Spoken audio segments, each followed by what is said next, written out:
pasimpleng charot. Sa una nating pag-uusap, sabi mo, para kang nasa ulap. Ewan ko ba kung bakit hindi ko kinikilig sa iyong mga banat. Siguro dahil alam kong sinabi mo na ngayon sa lahat.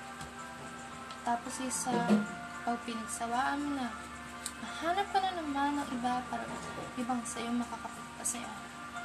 Ewan ko ba kung bakit sila nahuhulog sa'yo. Maganda ba ang iyong serbisyo? Masyado sila nagpadala. Sa mala-inosente mong mukha.